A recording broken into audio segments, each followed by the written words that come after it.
오늘 보게 될 이 에스겔서 35장의 말씀에서는 하나님께서 에스겔 선지자에게 이스라엘 백성들에게만 그리고 유다 백성들에게만 말씀을 전하시는 것이 아니라 세일산에 거주하고 있던 어떤 특정한 그룹들에 대하여서도 말씀을 선포하시는 장면, 예언을 하시는 장면을 볼 수 있습니다. 여기서 우리가 직접적인 단어가 나오진 않지만 세일산에 거주하고 있던 그 민족들, 그 그룹들이 누군지는 성경을 조금이라도 좀 읽어보신 분들은 잘 아실 겁니다. 누굽니까? 야곱의 형, 쌍둥이 형 에서입니다.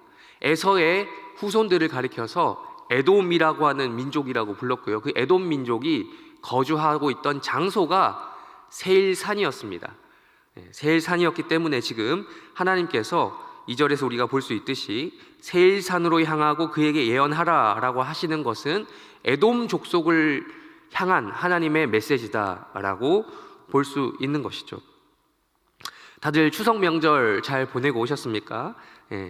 우리 추석 명절 명절 하면 참 우리가 기대되는 면도 있어요. 오랜만에 만나게 되는 친지들, 친척들과 가족들을 생각하면 기대와 설레임도 있지만 추석 명절을 꺼리시는 분들도 계십니다.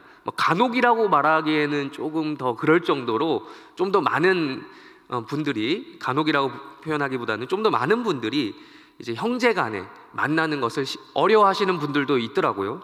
그래서 혹여나 또 이번에 좋은 마음으로 가셔서 형제간에 또 다툼은 없으셨는지요? 라고 제가 또 여쭤볼 수 있는 것 같습니다. 가면은 좀 이게 원래 아무것도 아닌 문제도 형제들 간에 다투기도 하잖아요. 너무 가깝다 보니까 여러 가지 문제가 생기는데, 예를 들면은 심지어 부모님을 모시는 문제라든지, 그에 파생되어서 재산 문제라든지, 특별히 어렸을 때 기억이지만 엄마는, 아빠는 내가 어렸을 때 꼭 차별했다, 이런 거 있죠. 형보다 나를 좀 못하게 생각했다, 이런 거 있잖아요. 형제간의 이런 우애 문제 등등이 이제 숨겨져 있던 것들이 꺼내지기도 하는 현장이 바로 명절입니다. 근데 성경에 보면 이 뿌리 깊은, 우리가 명절 때 가끔씩 겪는 이런 정도의 수준을 훨씬 넘어선 뿌리 깊은 형제간의 갈등, 그 다툼의 문제가 바로 기록이 되어 있고, 오늘 지금 에스겔서 35장에서 다루고 있는 이 에돔 족속을 향한 메시지에서도 우리가 확인할 수 있는 것이죠. 한 가문에서, 원래 이 에돔과 야곱 족속, 이스라엘 족속은 한 가문이었지 않습니까? 아브라함과 이삭의 계통에서 나온 같은, 심지어 쌍둥이였습니다. 물론 그 성향이 다르고 좀 다른 면이 있었지만 그래도 쌍둥이, 한 배에서 나온 두 민족이었습니다. 한 가문에서 갈라진 거죠. 근데 직계가 되고 반계가 되고, 직계란 말과 반계란 말 여러분들 잘 아시죠? 원래는 누가 직계가 되어야 됩니까? 일반적인 우리 인간 사회, 세상에서 직계가 되려면 형이 직계가 되고 그 밑에 태어나는 동생들 같은 경우는 반계로 구분이 됩니다. 그러나 성경은 이걸 뒤집어 버리죠. 형인 에서가 반계가 되어버리고 동생인 야곱이 직계 가문을 이어가는 것이죠. 그래서 아브라함과 이삭과 야곱으로 그 가문의 계통이 이어지는 것을 우리가 창세기 말씀을 통해서 확인할 수 있어요. 한 가문에서 두 가문이 갈라진 것이죠. 이 문제는 다들 잘 아시다시피 장자권 다툼에 대한 문제로부터 시작이 되었습니다. 물론 추후에 나중에 야곱이 저기 삼촌 집에 가서 뺑뺑이 돌고 돌다가 다시 돌아오면서 극적으로 화해하는 장면이 있긴 있죠. 있긴 있습니다만 그때 정말 그 순간만큼은 하나님께서 은혜를 주신 거예요. 은혜를 주셨는데 여전히 그 이후로 에돔 족속이, 에서의 후손들이 에돔 족속이 되면서 세일산으로 숨어 들어가 그들만의 그룹을 이루면서 이스라엘 백성들을 향한 그들의 분노, 화를 풀지 않고 완전한 용서를 나누지 않고 계속해서 이스라엘 민족을 괴롭히는 그 역사가 이스라엘 역사 가운데 종종 등장을 하게 되는 것입니다. 그것에 대해서 하나님께서 지금 심판을 하겠다라고 말씀하시는 장면이 바로 오늘 에스겔서 35장이에요. 특별히 에스겔서 35장에 이르게 되면 북이스라엘과 남유다로 갈라진 이후에 또 이 일이죠. 북이스라엘과 남유다가 갈라지고 북이스라엘 이미 망했고요. 유다 민족은 여러 차례에 걸쳐서 바벨론 포로로 붙잡혀 가고 있는 중이었습니다. 그 와중에 지금 에스겔 선지자가 먼저 붙잡혀간 포로 중에 한 명으로서 하나님 말씀을 이스라엘 유다 공동체와 그리고 지금 남아있는 유다 본토에 남아있는 아직도 가나안 땅에 남아있는 백성들을 향해서 지금 말씀을 전해주고 있는 것이거든요. 그 순간 가운데 이 바벨론 포로로 붙잡혀 가는데 에돔 족속이 한몫했다는 거예요. 거들었다는 거죠. 바벨론 포로로 붙잡혀 가는 그 과정 가운데 적극적으로 에돔이 나서서 바벨론을 도와줬다는 겁니다. 이것에 대한 말씀이 오늘 우리가 볼 수 있는 에스겔서 35장 2절부터 5절까지 말씀인데요, 그것 때문에 하나님께서 지금 어떻게 하시겠다라고 했냐. 우리 3절 다시 한번 읽어보겠습니다. 3절 다 같이 읽어보겠습니다. 시작. 이르기를 주 여호와께서 이같이 말씀하시되 세일산아 내가 너를 대적하여 내 손을 내 위에 펴서 내가 황무지와 공포의 대상이 되게 할지라.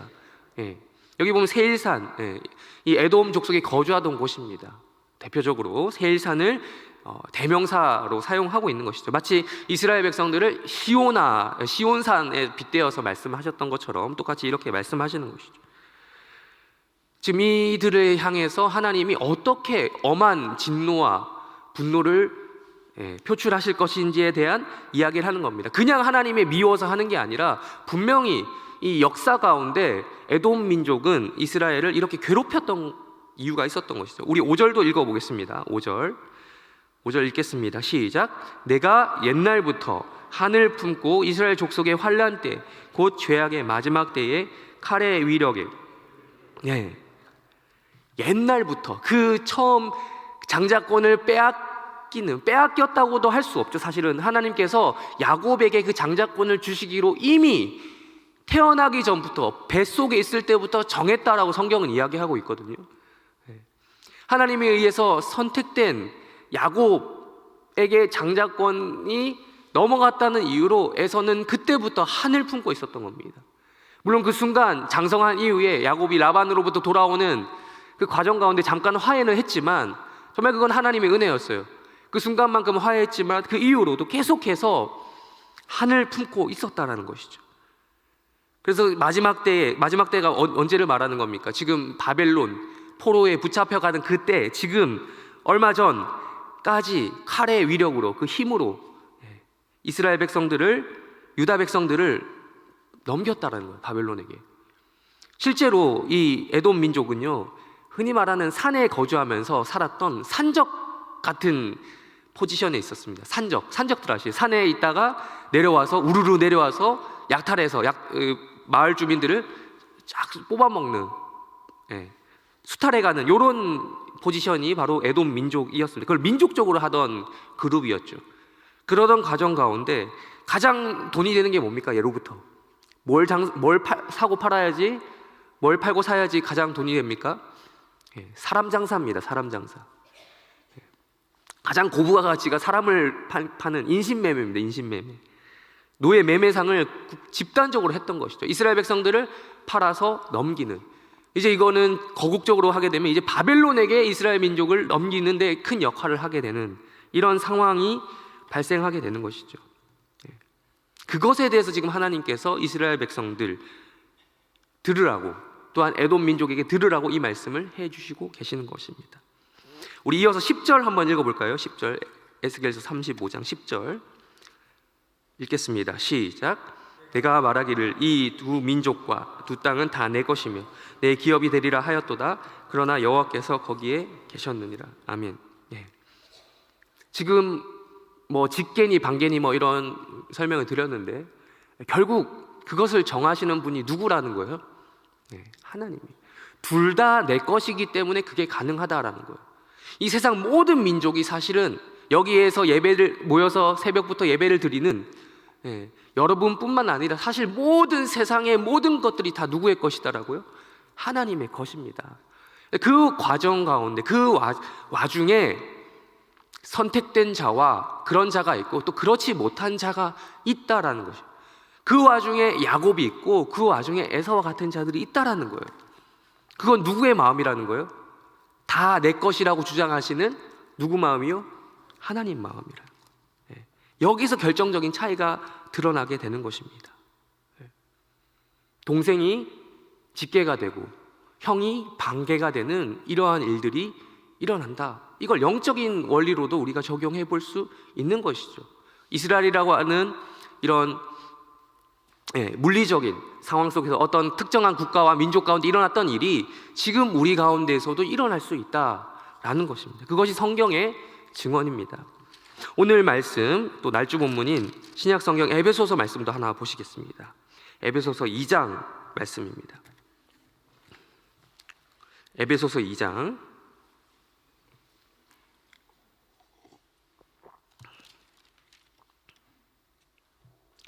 에베소서 2장 읽기 전 우리 1장 4절 어제 날주 본문이지만 4절과 5절도 우리 한번 읽어볼게요. 에베소서 1장 4절과 5절도 우리 한번 읽어보겠습니다. 에베소서 1장 4절과 5절 말씀입니다. 우리 다 같이 한번 읽어보겠습니다. 시작.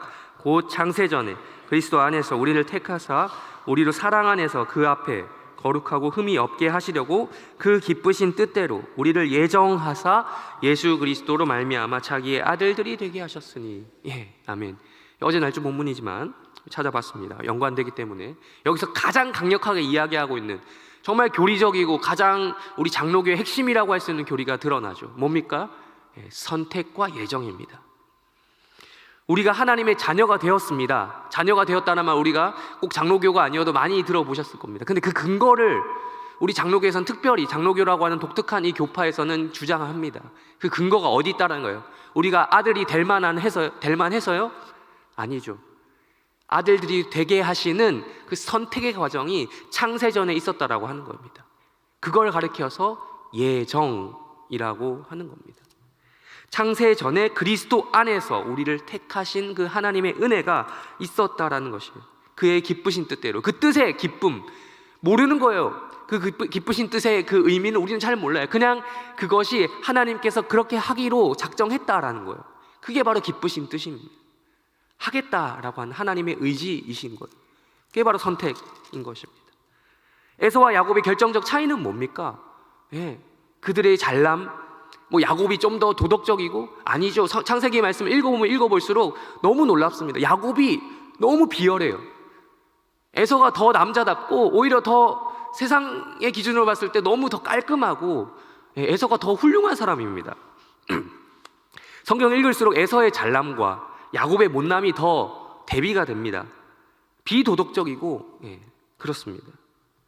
그게 강조가 되는 것이죠. 창세기 말씀을 보면 오히려 더 죄인의 모습을 가지고 있는 것이 야곱인데 그 야곱의 못남이 부각되면서 동시에 무엇이 빛나게 됩니까? 하나님의, 그럴수록 더욱더 빛나게 되는 것이 하나님의 선택이라는 것입니다. 이런 자도 하나님이 구원하시는구나 라는 것이죠. 우리 에베소서 오늘 본문인 2장 1절 우리 한번 읽어보겠습니다. 2장 1절부터 일단 3절까지 읽도록 하겠습니다. 2장 1절부터 3절까지 읽도록 하겠습니다. 시작. 그는 허물과 죄로 죽었던 너희를 살리셨도다. 그때 너희는 그 가운데에서 행하여 이 세상 풍조를 따르고 공중의 권세 잡은 자를 따랐으니 곧 지금 불순종의 아들들 가운데서 역사하는 영이라. 전에는 우리도 다 그 가운데서 우리 육체의 욕심을 따라 지내며 육체와 마음에 원하는 것을 하여 다른 이들과 같이 본질상 진노의 자녀였더니. 에베소서 2장에서 이렇게 이야기하고 있잖아요. 원래 우리도 똑같았다.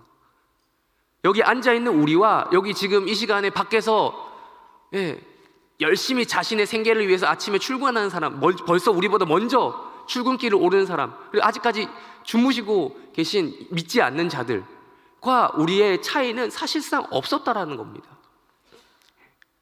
허물과 죄로, 아니 오히려 우리가 더 허물과 죄를 더 인식하는 자들입니다. 그들보다. 그들은 죄가 없다고 그러잖아요. 내가 무슨 죄를 지었어? 이렇게 얘기해요. 그럼 우리는 반대죠. 오히려 더 죄가 많음을 고백하는 자들이잖아요. 허물과 죄로 죽었던 우리를 어떻게 하셨기 때문에 우리가 이 자리에 나온 겁니까? 살리셨기 때문에. 1절에서 말하는 살리셨기 때문에. 2절과 3절에서 그 과거의 모습에 대해서 잠깐 소개하죠. 너희는 그 2절에서 말하는 그 공중의 권세 잡은 자가 누굽니까? 세상 풍조를 조장하는 자가 누구입니까? 눈에 보이지 않는 사단 마귀, 영적인 세력 아닙니까? 불순종의 아들들 가운데서 역사하는 그 영, 악한 영의 권세에 우리도 똑같이 사로잡혀 있었다라는 것입니다. 그래서 3절에서 이렇게 이야기하죠. 전에는 우리가 예수 믿기 전에는 하나님의 선택이 예수 믿음이라고 하는 신앙이라고 하는 형태로 드러나기 전에는 우리도 다 똑같았다라는 것이죠. 그 가운데서 우리 육체의 욕심을 따라 하고 싶은 대로, 예수 믿지 않은 사람들이 하고 싶은 대로 그냥 마구잡이로 사는 것처럼 우리도 똑같이 그 욕심을 따라 지냈다.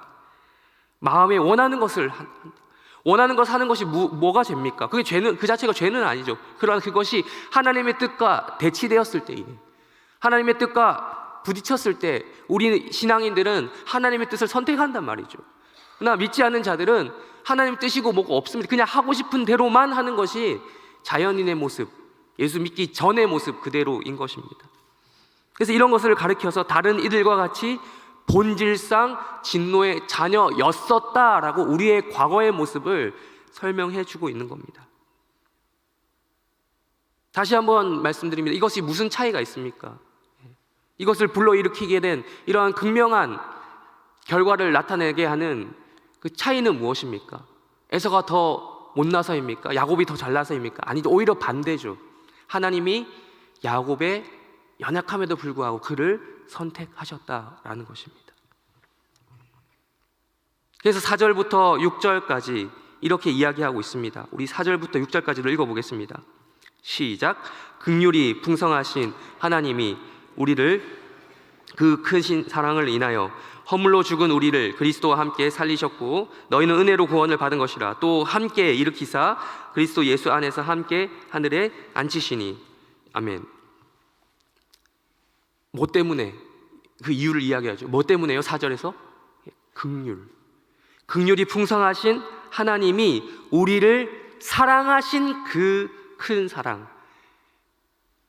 사랑하신 그 큰 사랑, 이 표현에 한번 주목해 보십시오. 사랑하니까 사랑한다라는 거예요. 사랑의 뭐 어떤 이유, 우리 모든 인간은 사랑의 이유와 조건이 있습니다.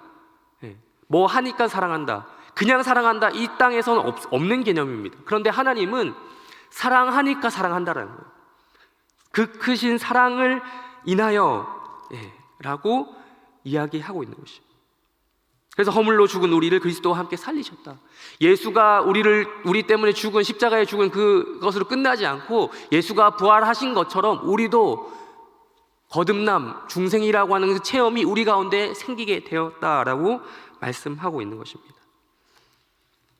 그리고 마지막으로 이것에 대한 목적을 성경은 이야기해 주고 있습니다. 우리 7절, 8절, 9절 우리 한번 읽도록 하겠습니다. 시작. 이는 그리스도 예수 안에서 우리에게 자비하심으로써 그 은혜의 지극히 풍성함을 오는 여러 세대에 나타내려 하심이라. 너희는 그 은혜의 믿음으로 말미암아 구원을 받았으니 이것은 너희에게서 난 것이 아니요 하나님의 선물이라. 난 것이 아니니 이는 누구든지 자랑하지 못하게 함이라. 아멘.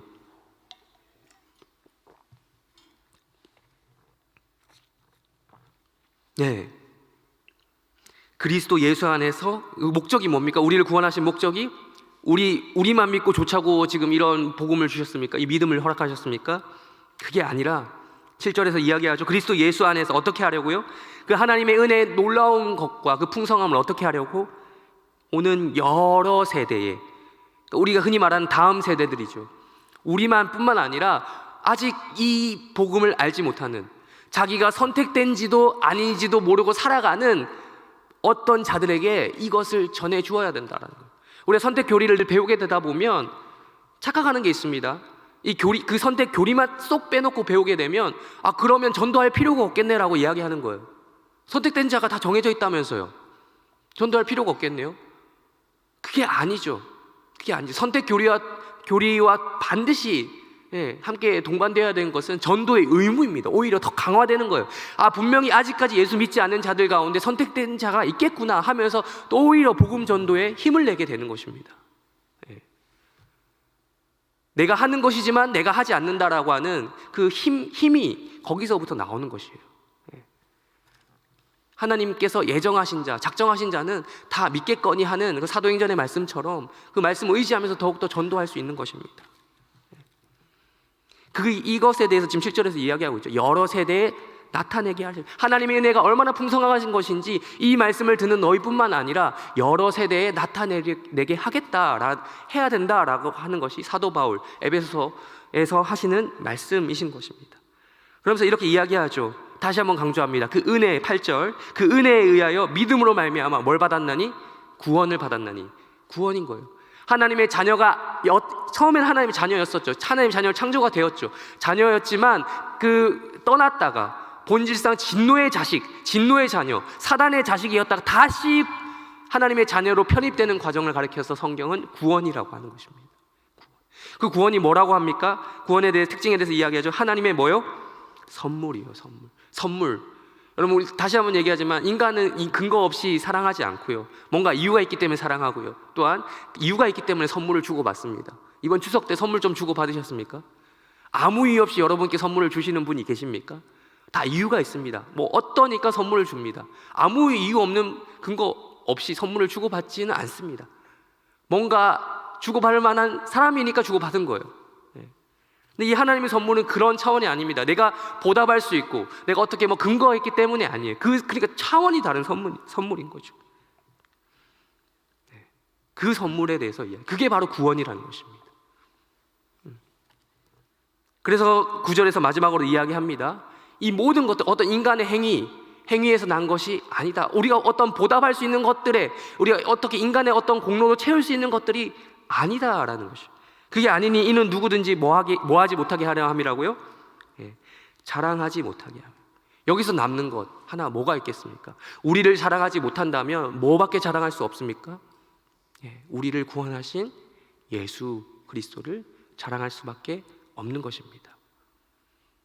오늘 새벽에 나오신 또 추석 명절 연휴 이게 이어지고 있는데 새벽에도 잊지 않고 나오신 여러분들 축복합니다.